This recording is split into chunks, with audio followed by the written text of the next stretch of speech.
Yo yo yo yo guys, kembali lagi dengan kita watch party lagi, watch party final ya EWC PUBG 2026. Oke guys, langsung ya guys, Bismillah ya, kita harus dukung full dukungan kita buat Shadow Esports karena Shadow Esports itu tim dari Indonesia satu-satunya yang lolos ke final ini. Bismillah ya, semoga bisa juara. Insyaallah, Bismillah. Let's go Shadow Esports. Sorry guys, agak telat ini gua anjir. Takes too long. Falcons could find themselves outnumbered. Delwyn playing it patient. Here's the footsteps. Waiting if he can get a knock. Let's go in aja enggak sih? Played this out slow enough. Falcons playing the outside angles. You can see off in the distance the car is coming in. Falcons now going to be playing the northern section of it. They better be careful. That car could roll right up on top of them. Kickstart's trying to get in position fast enough. Udah mulai. They just can't seem to find the player. The solos managed to survive for long enough. This is getting dicey for the Falcons. Lihat di sini. Delwyn. 1000 sama 1000. Delwyn. Satu tukar satu di sini. Masih dapat. Masih bisa di revive, Tiggleton. Destroy and Himas have shown up to the scene. Himas lets loose with a grenade, but it bounces off the roof. Isn't going to find much. Gustav finds Salalzi there off screen. So here Falcons continuing to have some success in the early parts of the game. We saw this yesterday. Set up the trap. They were able to get some big kills. Masih bakal di udah harus digas ini mau nggak mau nih. Mati dong Himas dong. 40 doang loh, cuma 60 dulu kata. Terus langsung sih, Pixar langsung gas. Udah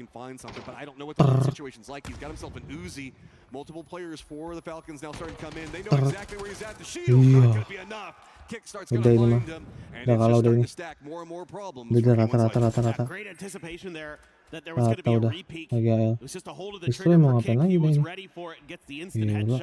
You know, Himas in a weird situation where he had to swap guns because he didn't have a good close-up gun. Had a micro Uzi there. Semua iniin dulu apa namanya galon. Had to put up the folding shield to try to give himself some kind of protection. And Destroy has realized that this is no longer a viable hold. Not going to be knocked on the way out, it looks like, though. Okay, I'll just say it. Falcons, Gustav, if this is the level of shot calling you're going to go for, these early game pushes, stuff like that, try to find more points, I'm about it, man. This is exactly what you need. It's also a momentum builder for your squad, right? Coming in, getting these 3 kills off the start in circle 1 makes you feel like you can do anything. I agree. I mean, I think it's really important to get off on the right foot.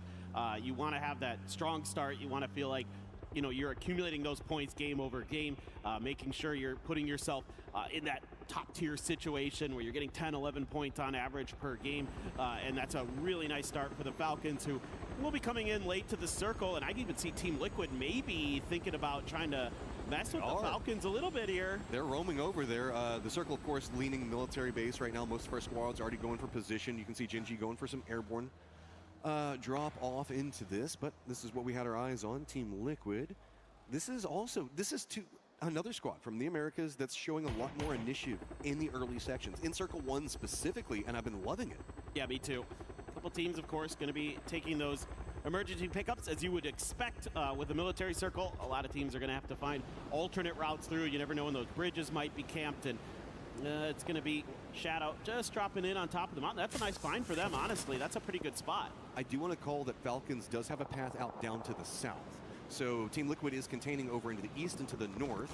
But if we really do see Falcons just kind of hop in vehicles, cut south, a couple of shots now going at the Falcons, but no knocks coming out yet. It's really more just this VP as well as full sense situation that we're kind of watching. I want to talk about what Setsuna is doing here with that very tippy-top position of that hill. He's giving himself a safe place that he can peek from. It's a really powerful position to be able to just keep track, take shots, not take much damage in response, have some safety so you don't have to prone, that kind of thing. Really nice setup there by Setsuna. 2 notes. Falcons did manage to get away from Team Liquid. They took that southern path, found it free and clear. They're good to go. Anyone's Legend, though, has a different problem as Vitality is coming out of Georgia Pole, pretty close to them. Solo and Destroy just over there going to be chilling, is hoping that did Vitality see this? It looks like they're trying to chase down Destroy. Well, I think he's just hiding, so they stopped for a second. We're looking. Yeah, they may be suspicious because of that open door on that shack. That's an odd shack to have an open door on, but Seems like they're just going to be not, you know, they might feel like it's bait, like it's a trap, and so they're just going to keep going on. I'm really curious about what the heck Full Sense is doing. Yeah, I mean, Primorsk, they're chilling down there. Falcon's going to be wrapping it back behind them. Team Liquid going to get a little bit of airborne nature to themselves as well, seeing how they can scout. As all the squads really that we watch coming into this circle are going to be the tail end of that skirmish that was going on. Are Falcons running right down in the same point that Full Sense is at? Well, I'm kind of curious if this was like sort of a pseudo camp by Full Sense where they're trying to deny boat access from Primorsk. Maybe saw the kills in the kill feed, know where teams drop. And it is going to be a southern shifted circle. Masih selamat destroy loh. Anjir. Kok bisa guys? Destroy masih selamat? Sorry guys, ngangkut-ngangkutin galon. Lah, Kickstart sekarang ketemunya sama Tiger sama FS nih. Into their territory. Tahu kan dong? Anybody shoot yet? So Kickstart has no idea this is going on. Couple of shots. Ih, nyarisnya. Ya, kena juga kakinya dia. Hit the toes to get the knock onto him. So Kickstart going to go down. I mean, it is right next to the res station, so do Falcons go for this? It looks like Tig's thinking about it. That's what this is. They have 10 it all down and they want to go for the res, and the Oh, dia Falcons mau just kind ngambil of drove itu kali into it, ya. expecting that they could maybe come in here Mau and get a nyebrang bomb for anjir. free. And in fact, they have found that this area is Primos mau already nyebrang. occupado. So it's going to be Tapi a kena little deh. bit difficult now for the Falcons, who probably want to try to get SE mana SE? SE turun di mana guys? Ada yang tahu? Ada yang tahu? but Vitality's driving right into Terlambat this gue as well. anjir. Third party could be inconvenient on this one. Okay, Tig back on the motorcycle. 5 I think menit. he's going to try to get out, but the timing on this is going to be Biasanya jam terrible. It's going to be 8 right mulai as nih. Vitality is on Jam their 8 approach. On jam military base 8. island itself, you can see the GMs use 18.00 the baru BRDM mulai to ini kind jam of bully against the other BRDM. Tig does get 6 spotted by kurang udah mulai Vitality. ya. Ya Gedrock's going Allah, to get the tinggal dan knock kena and a juga flush, sama and that Gedros. was a great start for Falcons, but 2 down early is going to make it a lot more complicated. And Oh gila, pada not even rotasinya really ke Primos semua mau ngambil ini ya. that have Mau to cross ngambil the apa bridge namanya? just to get back over Kapal. onto military base island. I guess they could take like I don't know. There's a couple of ways they could do this, but I think that most of the boats have been already taken. I would SE suspect di mana that there's guys? not SE going to be guys. great options for the Falcons. Maybe there's one leftover boat at the ferry pier, but I kind of doubt it. You're going to have to maybe try to cross the bridge otherwise. So Oh, mau Tig's cabut just trying to drive anjir. away and not Ente really ready for the banget fact Eagleton. that Vitality Mau was cabut already kena going to be begal. in the vicinity. Wasn't trying to drive around that hill or anything, so Nah, stresi kok kind of kayak gitu figured it mau out too gimana little lagi too anjir. late. Gonna gas up the Sulit, BRD on sulit. there. Keep it fully fueled up for GAM. Now Vitality Oh, as tapi well udah has nungguin kind of question Falcon yang di marks depan about how they're going to duanya. get into this next circle. Full Gustav Sense got sama back in their Slimzy. boat and they're on their way over. Destroy also roaming back behind all of this. 17 did pull an emergency pickup, opted to go away from it instead. Hopped back in their Levante di mana vehicles. They're Levante going ini? to the eastern bridge. I assume because they wanted to hold onto their vehicles for longer. Quality given the way that Levante the itu mana, circle's got guys? a lot of open area. Oh, We bertiga are doang very ya? southern leaned on our military base Wah, island. That's going to be Fusen the udah more dapet open tuh. sections, including, of course, like the airport itself. That's going to be very wide out, except for the damaged vehicles and planes that are around it. But then to the south of it, it's the much more open section that we can see that T1's got a 2-2 split pretty much entirely across the fields down to the south. That's a huge split for T1. I'm very curious what Perangkah, they're going to be able perangkah. to do with that. Yeah, Wah. Shrimzy has been not super quiet about what EWC he's been kena sih doing. harusnya. So Oh, ini Vitality Levante. gonna have to clear some of this territory. They suspect he's in the vicinity. Ketahuan dong, ketahuan dong, ketahuan dong. Aduh, anjir itu. Gua sih dapet. Nice. Just popping heads right now, putting in the work. Lagi aja Take dua down orang. Tiggleton. Well, I'll get 2 of you as vengeance. Yeah. Gustav still on the other side of this. Nades raining down on him. But Gustav could go for a great flank position, make sure to really cut this off. Shrimzy wants to make sure that he secures out the kills, gets those points, now sitting at 5. Even if we do see Shrimzy and Gustav go down, that's a decent start on the day, even if they do go down early.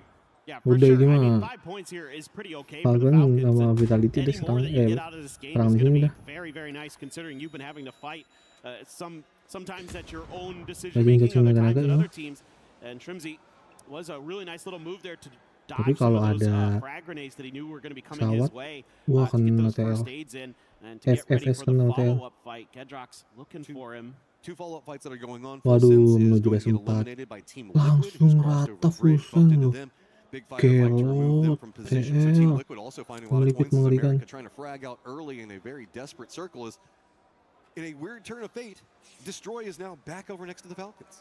It's just Kita taking lihat them di so sini long to get Shrimzy away. masih menahan. Destroy, who's just trying to solo survive out in all Bikin of this, has Vitality pun realized masih menahan di sini ya. maybe I could get some shots into it. AGAL Yeah, Destroy dapat gets the knock on the hell Vitality, of my bat, destroy. and inadvertently, 1 anyone's legend kill, is going to come up lumayan. and rescue Falcons. Key Udah point balik here, sia-sia ya. AGAL did get their Udah balik revives as lagi. well. I can see Udah their balik players lagi dia on Evan the sama very solo southern Zinga. coast of the military base. So Tapi Destroy apakah able to selamat? do a lot of big things Rata for langsung AGAL Vitality, and keep them nice alive in try. this. There Kita goes Gedrox and Vitality ente is banget. down.